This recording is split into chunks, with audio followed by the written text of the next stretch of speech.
you know that when they come to a stop like this, the deputies are going to call for that driver to throw out the keys and to open the door and get out. So we know they've gone through those steps. Sure. And the next thing they did was the rounds through the window. Any more evidence of SWAT arriving other than that one officer we saw suited up with a helmet? Yeah, let me come out wide again and show you. It's this intersection is completely shut down. A full wide shot shows you the 60 freeway, and to the would be the north side. I don't see any movement up here. I think that's where we have our ground shot. It's a really good shot down the street to look at the red car there. So far, no, I have not seen any more units that have arrived here. It's pretty much locked down right now. So there seems to be some internal debate with myself here about whether or not I'm seeing movement here on the ground shot. I'm fixated on that ground shot, Gil. Yeah. It does appear to be some type of movement. I don't know if it's a hand or perhaps a reflection. I'm not sure, but I do see something in the center of the dashboard moving. It pops up, pops down at any given time. Is it possible for us to bring that ground shot up full for us to see a little bit better? And Michael, you've been seeing movement sort of in the center there? In the center of the dashboard, yeah. Again, just my own personal internal struggle, but, you know, who's to say at this point? But it could be, you know, the wind coming into the vehicle at this point. Yeah, I definitely see something blowing that looks like it might be some pieces of glass there. It's really hard to determine what's going on, but boy, you sure see the damage to the front end of that vehicle as you described. It's just the whole front end has come off, and I guess a lot of that must have happened kind of near the end here, where he really rear-ended that last vehicle when this all came to an end. Yeah, and as Darren mentioned there, we see at least one member of the SWAT team here, indication that you know, other members are on their way at this point. It's been more than a minute here that this driver has just been sitting here. The standoff has been going on for quite a while now, and again, as we've been saying throughout, this is just sort of a wait and see, but it makes you wonder what the next move will be at this point. Yeah, Darren, are you still with us? I am, and I've been watching very closely through the windshield from that ground shot after Michael said he saw the movement, and it looks to me like there may be a piece of paper or something on the dashboard that is fluttering with the wind blowing through that window. I have not seen anything that indicates movement of a person inside, and in fact, it looks to me like the driver may either be laying down in the front seat or the back seat to try and protect himself from additional pepper balls or any kind of chemical agent being inserted into the car. So how does that change the game plan or protocol if that, in fact, is true? Well, you know, it really probably doesn't change it much, except for the fact that they can't see the person. The tactics would probably still be the same. They would continue to have negotiators respond and have the Special Enforcement Bureau come out and treat it as a barricade. It would be the same as if it was a barricade in a house, except this one is just out on the roadway. But they've already secured the scene. The vehicle's not going anywhere. So time is on their side. Yeah, just a matter of waiting this out at this point. You know, we do have some pretty remarkable images from earlier in this pursuit when, you know, we saw this driver so reckless on the wrong side of the actually it was just a divided highway and driving at very reckless speeds. And then ultimately this all came to an end here at this intersection, Diamond Bar Boulevard near the 60 freeway. Here you see this happen when he was racing up next to that SUV and then just didn't appear to care for the way that car was driving, so he looked to purposefully sideswipe it. And Carolyn, that happened when they were in sort of you know, tracking mode. That wasn't when officers were in hot pursuit, if you will. So as Gil mentioned, you know, the method to bring the anxiety levels down actually didn't work in this case. In fact, he just sort of ratcheted everything up. And again, that's when, as Darren mentioned, you know, they made the call to, because of public safety, decided to sort of activate this pursuit. Yeah, and as we watch sort of the replay here on the right, this is when he decided to just try to kind of wedge between vehicles and And nothing stopped him here. And then you saw him just hit that car and then, boy, accelerate to kind of come up on two wheels almost. And that's when that undercover sedan, that gray sedan, sort of got involved. And, as Darren mentioned, perhaps wasn't part of the initial pursuit to begin with, but obviously became a key player in the end. Yeah.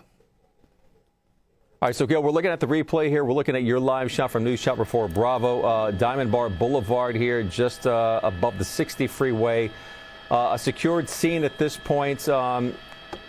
Any sign of a SWAT coming at this point, either with vehicles, K-9 unit coming in, any additional movement at this point? Let me look around a little bit better for you and get a better idea. I'll look up southbound on Diamond Bar Boulevard. Really no activity there. I mean, they have it shut down way back here. This is at Golden Springs. So they have this whole area here. This whole strip all the way to the 60 freeway shut down. So, and I keep looking from time to time out the window at the 60 freeway to see if I see any of those SWAT units come in this direction, and I have yet to see that. So I'm anticipating maybe they'll come off the freeway here, off the off-ramp. That might be very convenient for them to just pull up right in front of the car, but so far no sign of them yet. Well, News Chopper 4 Bravo over this standoff in Diamond Bar, while News Chopper 4 Alpha is over the complete shutdown of the 101 freeway in the downtown LA area. Eliana Moreno over that for us. Eliana, what is the latest there? Unfortunately, I'm sorry, Carolyn. Unfortunately, I don't have good news to share with you here because both sides of the 101 freeway are still completely shut down as several agencies, the LAPD, the California Highway Patrol, the Sheriff's Department, and even Long Beach PD continue to look for a man who is wanted in connection with a murder. Now, the fact that Long Beach PD is involved all the way here in the downtown LA area leads me to believe that the murder happened in Long Beach, but at this point we have no information to share about the particular murder that is involved in this situation. But incredibly, that is the 101 freeway that you see in the middle of the screen. The northbound side is shut down at Mission with a slowdown starting in the East LA interchange. The southbound side, the slowdown there starts in Hollywood. Unfortunately, if you're heading north, you're pretty much stuck. These are the cars that are stuck here leading the pack, and they're not going anywhere. There's nowhere to exit. The other side is a little bit more fortunate. They are being allowed to exit at Los Angeles Street, but it's still going to put you in jam-packed traffic here through the downtown LA area because all of the surface streets here are very busy. And of course, that 101 freeway is not going to be an option for you, at least for the next few hours, because it will take a while to recover, even if they were to open it. So start looking for alternates if your evening travels usually take you to the 101 freeway. The 5 freeway is still a good alternate. It's slow, but it's open. Again, the 101 freeway just north of all the big buildings here in downtown LA, completely shut down in both directions. Eliana, back to you guys in the studio. Eliana, really quickly, giving me your estimated distance between where the shutdown starts and where it ends, between Sunset and you said Mission, right?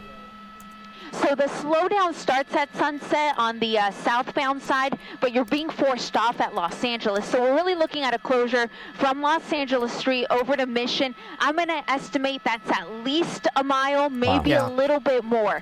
But I'm just going to pick a street here. This is Cesar Chavez, which runs parallel to the 101 freeway. Look at how busy it is with people just trying to find whatever option they can to not get stuck on that 101 freeway. So major slowdowns here as the police department continues to look for a man wanted in connection with a murder. At this point, only described to us as a male. We really have no other information about that individual, but he was first spotted running on the freeway, running on the 101 freeway at Alameda, but unfortunately, law enforcement lost track of him and have been trying to locate him ever since, looking up and down the freeway and even looking at the homeless encampments in the area, trying to find this individual. So I guess the assumption is that perhaps this suspect didn't get too far, and that's why they've closed off this large swath of freeway. apparently he did not have a car, so he was on foot, and so that leads them to believe that he's still somewhere in the area. And with all of the officers who are on scene, as well as the police helicopters circling overhead, it is going to be very difficult for this individual to get away. And he was wearing a brightly colored sweatshirt as well, so that will make him easier to spot as the LAPD, the California Highway Patrol, the CHP, and the Long Beach Police Department continue to look for this person. I imagine by now he's probably ripped that sweatshirt off. Thinking the same thing, yeah. Would imagine so. But a lot of nooks and crannies there in the downtown area to hide in, whether you're wearing a bright sweatshirt or not. Eliana, we're going to continue to have your shot split screen here on the right-hand side. We want to take things back to Diamond Bar right now. Gil Davis live overhead this scene and News Shopper 4 Bravo. Gil. Michael, yeah, I'm listening to the scanner traffic. It's pretty quiet, actually. It sounds like it's just in standoff mode with this driver, and we're waiting to see if that SEB team, the SWAT team, comes in with their vehicles to try to bring this to a peaceful end. But so far, really, it's a static scene here with deputies posed there at the ready with their weapons. As I come out wide, you'll see the Chevron station at the corner there. The people have since left or moved back away from the scene from there. So again, that's pretty much the changes going on down here right now as I speak. Go ahead, Carolyn. I was just going to say, Darren Wyatt, the former Anaheim police officer who has been kind enough to join us and kind of walk us through some of the decision making that might be going on here. Darren, are you still with us? I'm here. Okay, I was curious if the situation in downtown LA could be, in some respects, perhaps complicating what's happening in Diamond Bar. I mean, there've got to be a limited amount of resources that are being used, and the two sort of major incidents taking place right now. It certainly could be, but I would doubt it in this circumstance because LAPD has their own SWAT team. That search that's going on there is in LAPD's jurisdiction. This is in LA County Sheriff's jurisdiction. So unless LAPD had already called for the assistance of the Sheriff's SEB team to go out there and help with that search, because it is a large area, I would guess that the Sheriff's Department SWAT team is probably in the process of being activated to come to the end of this. And it looks like we are seeing some movement from Eliana Moreno's a vantage point where some vehicles are at least being allowed to move forward. It'll be interesting to see whether they are escorted off the freeway here, because we can see that patrol car out front moving slowly. Yeah, he's running a traffic break there, so it could be that he's going to slowly open up the freeway, or it could be that they're escorting them to an off-ramp. Is Eliana... Go ahead. Yeah. Eliana, are you still with us?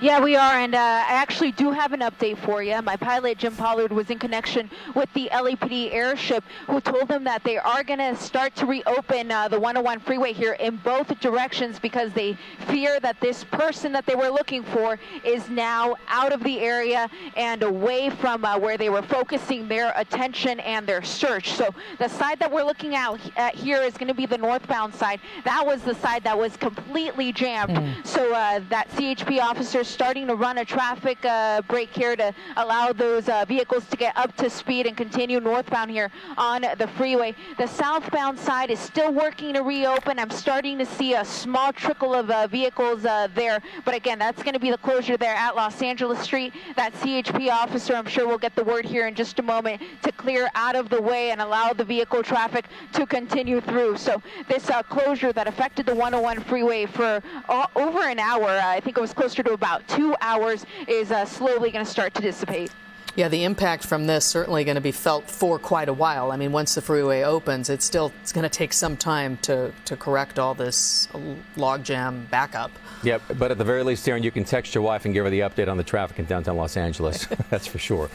All right, so Eliana, over that, some good news here happening in downtown Los Angeles. Still, the standoff continues here in the city of Diamond Bar. At this point, we believe that at least one member of the SWAT team is there on scene. And we've noticed here, Darren, that they have pushed spectators back not once but now twice. Is that any indication that protocols or perhaps things are going to change here because of that movement? It could be just for the protection of those people's safety. They don't know exactly what this guy is wanted for, or girl. Don't know at this point if he or she is armed. So it's probably more out of an abundance of caution for the public rather than a change in the status at this point.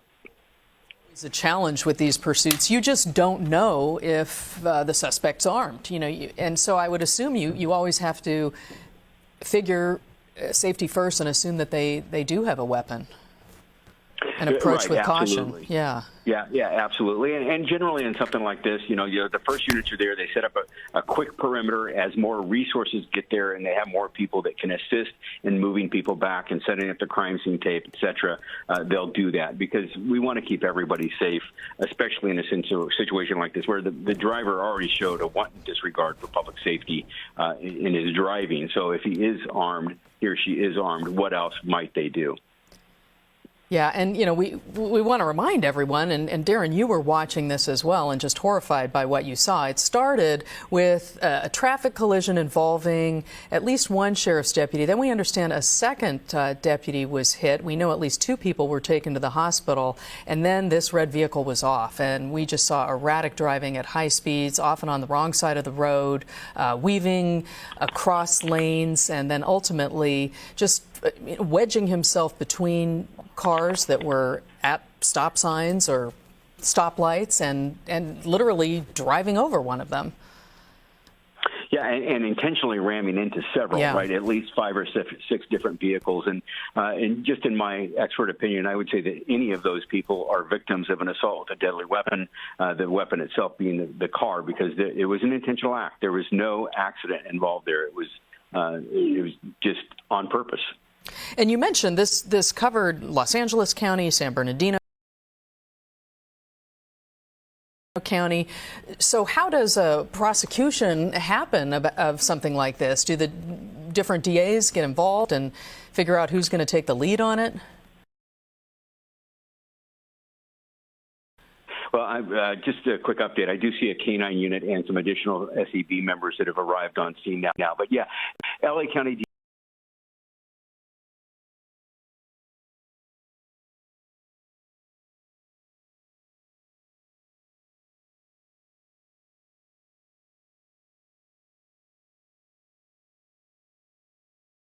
on there. I'm going to try and make contact with the suspect, see if they can get him to talk. And what you're seeing now is you're seeing the Special Enforcement Bureau moving out some of the patrol vehicles so that SWAT can actually take over and assume control of the perimeter and the contact with the suspect. But I would venture to guess that they'll start by trying to negotiate. They'll give that as much time as they think is appropriate, and then they'll probably start moving forward from there, which it could be something where they break out the windows and send the dog in. But again, that's also has some inherent risk because you don't know if the suspect is armed. If you don't get the window broken out completely, is the dog going to be injured trying to get in, et cetera. So there's all kinds of things that they can think about, and they can, rather than breaking out a window with the beanbags, they can actually pull an armored vehicle up, and they have tools to reach out and what they call a break and rake, where they break the window out, clear it out, and then they could insert a dog that way, or they could even insert,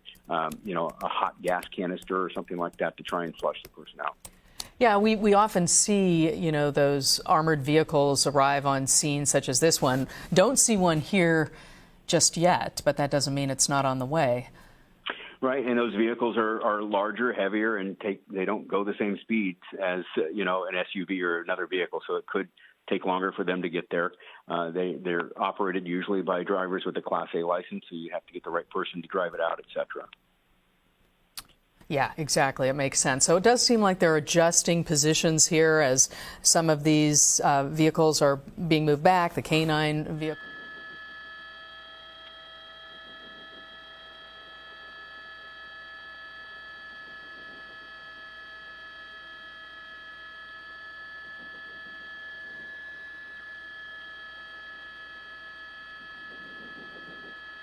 I'd like to thank everybody for joining us on NBC LA. This is Gil Avison, News Chopper 4 Bravo, over the termination of a pursuit.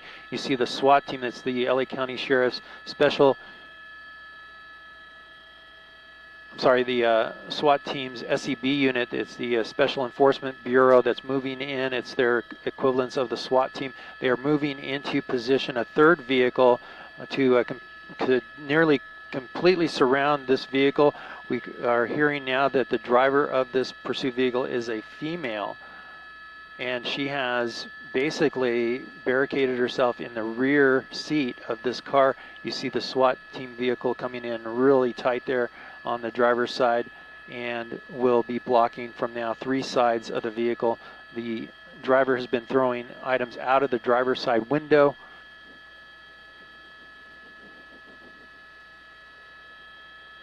And we're just learning that the driver has been hospitalized last week for an unknown condition. And in the last 15 minutes or so, we saw movement of the driver. I'm going to come in a little tighter to show you.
We're seeing a SWAT team member next to the car. Driver in the back seat.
Chris, hold it right here.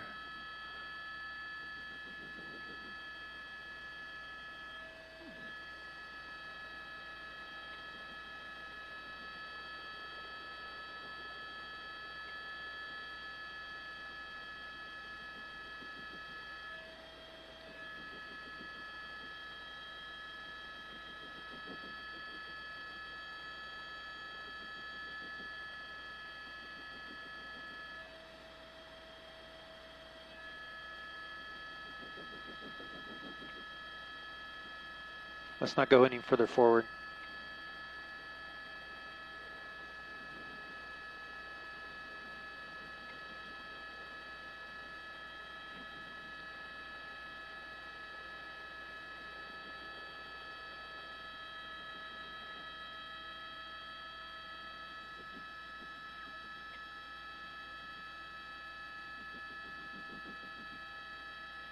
Here comes some tear gas. They're going to put tear gas into the car right now. That's being deployed into the car now. You see the car is starting to fill up with that gas.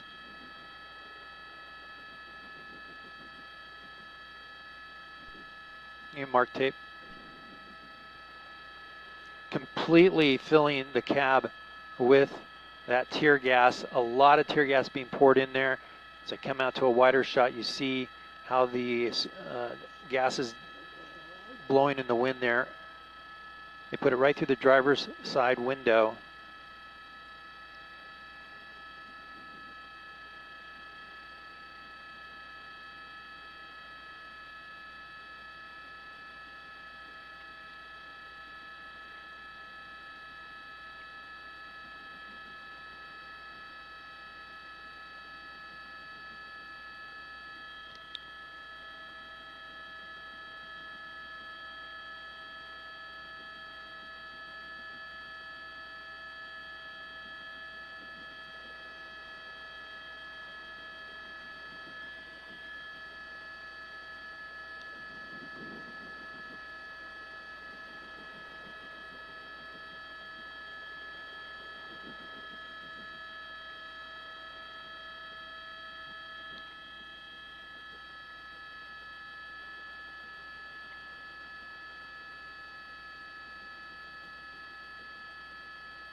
Gas still pouring into the car. That's tear gas. We might see the driver come out that passenger side of the car.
Still no movement. It's unbelievable to see how much gas they poured into this. This is a tear gas into the car that they just deployed, and still no movement. Still in the back seat, moving around. They're saying, here comes the door popping open finally, and out comes the driver.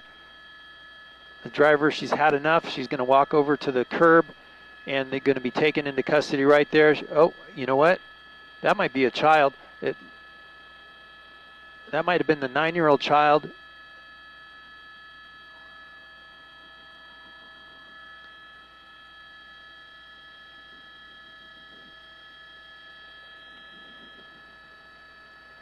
And out comes the driver. So the door pops open and a young child comes out, walks to the curb, and the deputies come up to her right away, pick her up. Because of our angle, it was hard to tell if it was just a small person or a small adult or if that was a child. When he picked her up, I'm like, that's a child. Now there's the driver that they had to pull out of the vehicle. They're looking into the vehicle right now to make sure there's nobody else inside there. A lot of items inside the car that they're going to have to go through, but here's the driver out now and in custody, handcuffed and walking away. She endured a lot of gas there all that time, the child finally coming out, and then deputies going in and pulling her out. It's unbelievable, this standoff that's been going on for several hours now, and the driver being sat down on the back seat of, or the back tailgate of the SWAT vehicle. Yeah. We're going to move our position to get a better look at that. But right now, it appears that this situation, the standoff, after this pursuit and several hour standoff, is come to an end with the Sheriff's Department deploying the tear gas and the woman being taken into custody. We're going to look for that child, as the child was taken.